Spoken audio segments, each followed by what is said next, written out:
হ্যাঁ, এত শুনি মহাপ্রভু সরোষ অন্তরে জগଦାনন্দ ক্রুদ্ধ হনে করে তিরস্কারে।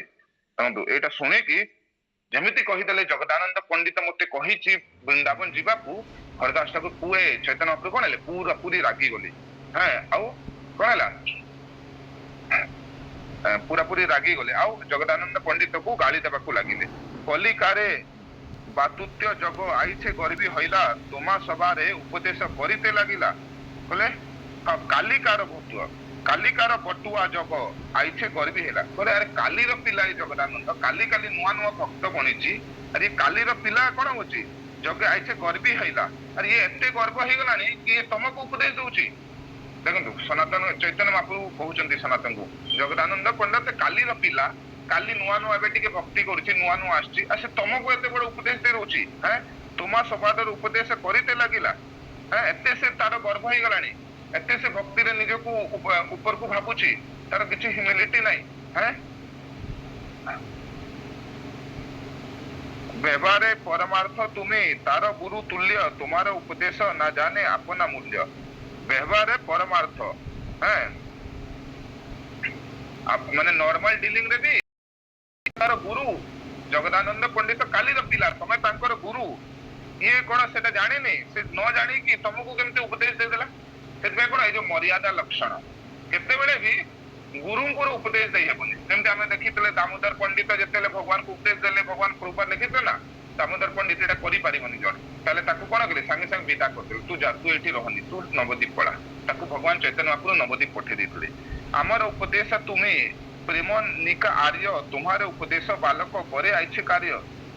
ଭଗବାନ କହୁଛନ୍ତି ଆମର ଉପଦେଶଟା ତୁମେ, ହେ ସନାତନ, ତମେ ମତେ ଉପଦେଶ ଦେଇପାରିବ, ମୁଁ ତମର ଶିଷ୍ୟ, ତମର ଏତେ ବଡ ପୋଜିସନ ଅଛି। ହଁ, ପ୍ରମାଣିକ ଆର୍ଯ୍ୟ, ତମେ ପ୍ରମାଣିକ ଆର୍ଯ୍ୟ ମାନେ କଣ, ଅଥରାଇଜ ପର୍ସନ, କିନ୍ତୁ ତୁମାରେ ଉପଦେଶ ବାଲକ করে আইছে কার, কিন্তু ତମକୁ ଉପଦେଶ ଦେଇ ଦଉଛି। হ্যাঁ, ଜଗଦାନନ୍ଦ ପଣ୍ଡିତ ତମକୁ ଉପଦେଶ ଦଉଛନ୍ତି, ଏଇଟା କଣ ତା ପାଇଁ ଏତେ ଭଲ ନୁହଁ। ଉପରେ ଲେଖୁଛନ୍ତି ଶୁନି ସନାତନ ପାଏ ଧରି ପ୍ରଭୁର କହିଲା, ଜଗଦାନନ୍ଦର ସୌଭାଗ୍ୟ ଆଜି ସେ ଜାଣିଲା। କିନ୍ତୁ ସନାତନ ଗୋସ୍ୱାମୀ ଯେମିତି ଭଗବାନ ଚୈତନ୍ୟ ମହାପ୍ରଭୁ କଣ କହୁଛନ୍ତି, ଜଗଦାନନ୍ଦ ପଣ୍ଡିତକୁ ରାଗିକି ଏଇ ସବୁ କଥା କହୁଛନ୍ତି, ସନାତନ ଗୋସ୍ୱାମୀ କଣ କହୁଛନ୍ତି, ଚୈତନ୍ୟ ମହାପ୍ରଭୁଙ୍କୁ ଚରଣଟା ଧରି ଦେଇଗଲେ। ହଁ, ଆଉ ସେ କହୁଛନ୍ତି କି ମୁଁ ଆଜି ଜାଣିଲି ଜଗଦାନନ୍ଦ ପଣ୍ଡିତ କେତେ ଭାଗ୍ୟବାନ। ଆଜି ମୁଁ ଜାଣିଲି, ଏଇଟା କଣ ସନାତନ ଗୋସ୍ୱାମୀ କହୁଛନ୍ତି, ଆଜି ମୁଁ ଜାଣିଲି ଜଗଦାନନ୍ଦ ପଣ୍ଡିତ କେତେ ଭାଗ୍ୟବାନ। ଆପନାର ଅସୌଭାଗ୍ୟ ଆଜି ହଇଲା ଜ୍ଞାନ, ଜଗତେ ନାହିଁ ଜଗଦାନନ୍ଦ ସମ ଭାଗ୍ୟବାନ। ସେ କହୁଛନ୍ତି ମୁଁ ପ୍ରଭୁ କେତେ ଅନଫର୍ଚୁନେଟ, କିନ୍ତୁ ଆଜି ମୁଁ ଜାଣିଲି ତ୍ରିଭୁବନରେ ଜଗଦାନନ୍ଦ ପଣ୍ଡିତ ଭଳିଆ କଣ କେହି ଲୋକ ନାହିଁ। ଜଗଦାନନ୍ଦେ ପିଆଉ ଆତ୍ମୀୟତା ଶୁଦ୍ଧ ରସ, ମୋରେ ପିଆଉ ଗୌରବ ସ୍ତୁତି ନିମ୍ବ ନିଶ୍ଚିନ୍ତ ରସ। ହଁ, ଆପଣ ଜଗଦାନନ୍ଦ ପଣ୍ଡିତକୁ ଏତେ ଭଲ ପାଉଛନ୍ତି ବୋଲି, ତାର ଟିକେ କଣ ସେ କହିଲା ବୋଲି ତାକୁ ଏତେ ରାଗି ଯାଉଛନ୍ତି, ତାକୁ କଣ ଆପଣ ସାଙ୍ଗେ ସାଙ୍ଗେ ଗାଳି ଦଉଛନ୍ତି। ଏଇଟା କଣ ଆପଣଙ୍କର ଆତ୍ମୀୟତା। ସେଥିପାଇଁ ଯୋଉମାନେ ଗୁରୁଙ୍କର କଣ ହେବେ, ପାଖାପାଖି ହେବେ, ଗୁରୁ ଯାହାକୁ ଭଲ ପାଇବେ, ତାକୁ କଣ ବାରମ୍ବାର ଗାଳି ଦେବେ, ବାରମ୍ବାର ଗାଳି ଦେବେ। କାହିଁକି, ସେ ଦେଖିବେ କି ଭକ୍ତଟା ଯେହେତୁ ପ୍ରେମ ସେ ଚାହୁଁଛନ୍ତି ଭକ୍ତଟା କଣ ବହୁତ ଉନ୍ନତି କରୁ, ସେଥିପାଇଁ ତାକୁ କଣ କରିବେ, ଯୋଉଟା ଭୁଲ କରିବେ ଇଏ କରିବେ। କିନ୍ତୁ ବାହାର ଲୋକ କଣ କରିବେ, ଟିକେ କିଛି ସେବା କରିଦେବ ତାକୁ ପିଠ ଥପଥପେଇବେ, ଆରେ ଏତେ ସେବା କରୁଛୁ, ଏତେ ସେବା କରୁଛୁ। କିନ୍ତୁ ନିଜର ଲୋକମାନଙ୍କୁ ଦେଖନ୍ତୁ, ଜଗଦାନନ୍ଦ ପଣ୍ଡିତକୁ ସାଙ୍ଗେ ସାଙ୍ଗେ ଟିକେ ଭୁଲ କଲା ବେଳେ ଚୈତନ୍ୟ ରାଗିଗଲେ। ସନାତନ ଗୋସ୍ୱାମୀ ଏଟା ଶିଖଉଛନ୍ତି। ହଁ, ଜଗଦାନନ୍ଦ ପିଆଉ ଆତ୍ମୀୟତା ଶୁଦ୍ଧ ରସ। ଆତ୍ମୀୟତା, ତମେ ଜଗଦାନନ୍ଦ ପଣ୍ଡିତ ସହିତ ଆପଣଙ୍କର ଆତ୍ମୀୟତାର କଣ ଅଛି, ମାନେ ମେଲ ଅଛି, ରସ ଅଛି। ମୋରେ ପିଆଉ ଗୌରବ ସ୍ତୁତି ନିମ୍ବ ନିଶ୍ଚିନ୍ତ ରସ, କିନ୍ତୁ ମତେ କଣ ଆପଣଙ୍କ ଲେଖୁଛନ୍ତି,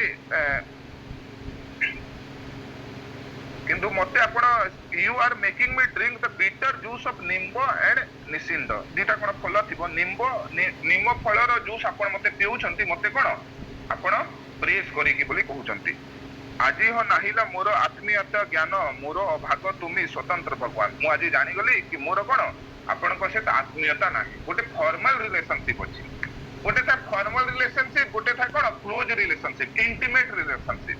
ତ ଆମର କଣ ହେବା ଦରକାର, ଆମର ଭକ୍ତ ମାନଙ୍କ ସହିତ ବା ଆମର ଗୁରୁ ମାନଙ୍କ ସହିତ, ଅଥରିଟି ମାନଙ୍କ ସହିତ ଇଣ୍ଟିମେଟ ରିଲେସନସିପ ହେବା ଦରକାର। ଫର୍ମାଲ ରିଲେସନସିପ ରେ କାମ ନାହିଁ। ଫର୍ମାଲ ରିଲେସନସିପ ରେ କଣ ହବ, ଫର୍ମାଲ ରିଲେସନସିପ ରେ ସେ ଏତେ ମଜା ଲାଗିବନି। ଇଣ୍ଟିମେଟ ରିଲେସନସିପ ରେ, ଇଣ୍ଟିମେଟ ରିଲେସନସିପ ହେଲେ କଣ ହବ, ଯେମିତି ଇଣ୍ଟିମେଟ ରିଲେସନସିପ ହେଲେ ଯେତେବେଳେ ଯାହାକୁ କଣ ହବ, ଡାଉଟ ହବ ଫୋନ କରିଦବ, ଫୋନରେ କଥା ହବ, ମଝି ମଝିରେ କଥା ହବ। କିନ୍ତୁ ଫର୍ମାଲ ରିଲେସନସିପ ରେ କଣ ହବ,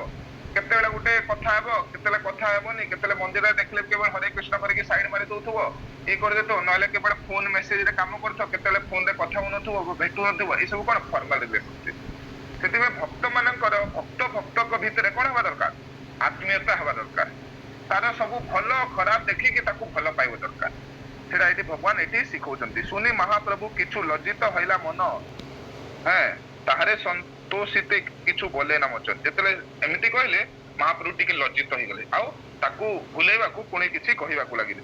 ଜଗଦାନନ୍ଦ ପ୍ରିୟ ଆମର ନାହିଁ ତୁମା ହଇତେ ମର୍ଯ୍ୟାଦା ଲଙ୍ଘନ ଆମେ ନାପାର ସହିତେ କହୁଛନ୍ତି ତମେ ଏମିତି ଭାବନି କି ଜଗଦାନନ୍ଦ ମୋ ଠାରୁ ଅଧିକ ପ୍ରିୟ କିନ୍ତୁ ତମେ ବି ମତେ ପ୍ରିୟ ଜଗଦାନନ୍ଦ ପ୍ରିୟ କିନ୍ତୁ I cannot tolerate transgression of the standard etiquette କିନ୍ତୁ ଏଟିକେଟ କୁ ବୈଷ୍ଣବ ବିହେଭିୟର ବୈଷ୍ଣବ ଏଟିକେଟ କୁ କେହି ଲଙ୍ଘନ କଲେ ସେ ମୋର ଯେତେ ପ୍ରିୟ ହେଲେ ବି ମତେ ମୋର ପ୍ରିୟ କିନ୍ତୁ ପ୍ରିୟ ହେଲେ ବି ମତେ କଣ ଭଲ ଲାଗେନି ଏଟା କହୁଛନ୍ତି।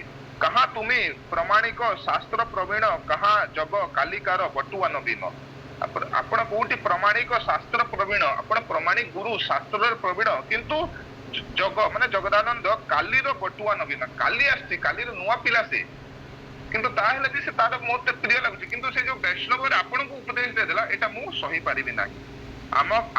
ଆମ କେହ ବୁଝାଇତେ ତୁମେ ଧର ଶକ୍ତି କତ ଠାନି ବୁଝାଞ୍ଚ ବ୍ୟବହାର ଭକ୍ତି ଭଗବାନ କହୁଛନ୍ତି ଆପଣ ମତେ ବୁଝେଇବାର ଶକ୍ତି ଧରୁଛନ୍ତି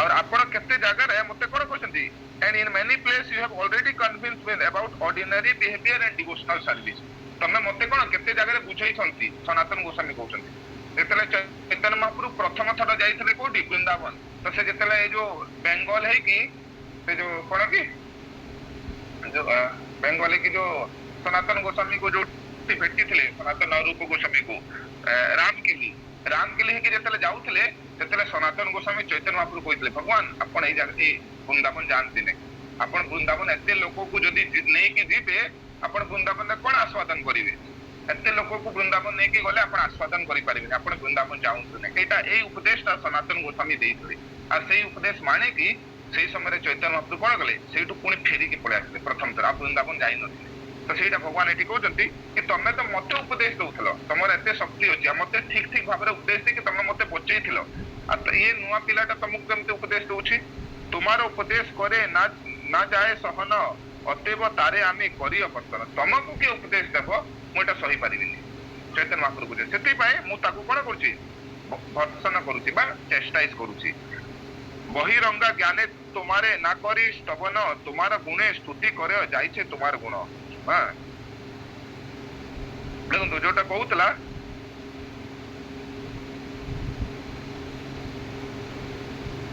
भगवान कहते मु तुम स्तुति करुच्ची तुम एमती भावनी कि मु कौन मु तुमको गोटे प्रेज करुच्ची तुम सहित मोर आत्मीयता नहीं ना एमती नहीं किंतु भगवान कहते but actually you are so qualified that one is forced to praise your quality किंतु सनातन तुम एति तुम गुण अच्छी तुम एमती मनोभाव अच्छी कि जड़े बाध्य हो तुम कौन हम तुम प्रेज करिया यद्यपि कहार ममता बहु जने होए पृथ्वी स्वभावे कहते कोनो भवोदय से कहते गोटे लोक प्रति माने गोटे लोक बहुत लोक प्रति तार एफेक्शन हो पारे किंतु समस्त से तो एफेक्शन विभिन्न रसरे अच्छी केमती चैतन्य महाप्रभु कौन सब भक्त को भल पाउले किंतु सब भक्त सहित अलग अलग रिलेशनशिप थिला सेही रिलेशनशिप रे तांको सहित कोन करथले से आदान प्रदान करूथले तुम्हारो देह तुम्ही कर विभत्स ज्ञान तुम्हारो देह आमर लागे अमृत समान सनातन तुमर देह को तुम कौन कर बेकार बोली मन कर विभत्स ज्ञान किंतु तुम्हारा देह को मु कौन करुछि तुमर देह को गोटे अमृत सहित मु तुलना करुछि अमृत अछि बोली चिंता करुछि अप्राकृत देह तुम्हारा प्राकृत कबू नय तथापि तुम्हारा ताते प्राकृत बुद्धि होय देखंतु तुमर जो देहटा अप्राकृत देह माने स्पिरिचुअल बॉडी किंतु तापरे भी तुम कौन एटा मेंटल बॉडी बोली एटा तुमर चैतन्य महाप्रभु जो सनातन तुमर देहटा होछि स्पिरिचुअल बॉडी अप्राकृत शरीर किंतु एटा किंतु तमे ताकू मने करछ कोन प्राकृत बोली जोटा जीवन मुक्त से उच्चते माने सा जो कहजन ना मन माने मनरु कर्मणा मनस गिरा कर्म द्वारा मन द्वारा बुद्धि द्वारा जो भगवान पर 24 घंटा सेवा रे लागि छी से कोन जीवन मुक्त से उच्चते तो सेठी कहउछंती actually your body is transcendental, never material. You are thinking of it, however, in terms of material conception.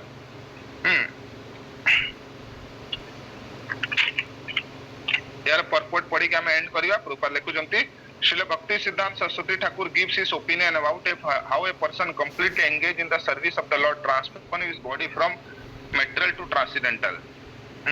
जो माने शुद्ध भक्त से माने केते बेले निजर इंद्र तृप्ति लागंती नै और निजर सुख पय केबे को जिनिस एक्सेप्ट करंती नाही से केवल भगवान कर खुशी पे चिंता करंती आ तांकर भगवान प्रति जो प्रेम थाए सेटा बहुत प्रकार रे हेई पारे कर्मी माने भावंतु कोन कर्मी माने भाबुछंती ए जो देह मिलिछि मते एन्जॉयमेंट करया को मिलिछि सेटा कर्मी माने देह को नेकी कोन करछंती निजे मेटरल एन्जॉयमेंट करछंती सेति पय से माने कोन करछंती दिन राति एठी काम करछंती काम करे बहुत पैसा कमेले मु कोन करबी ए बॉडी द्वारा मु एन्जॉय करबी से भाबुछंती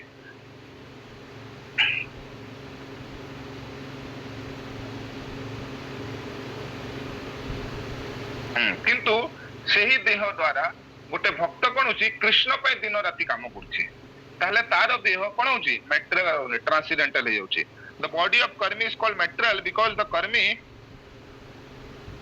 a devotee however has no such desire if the body of a karmi is called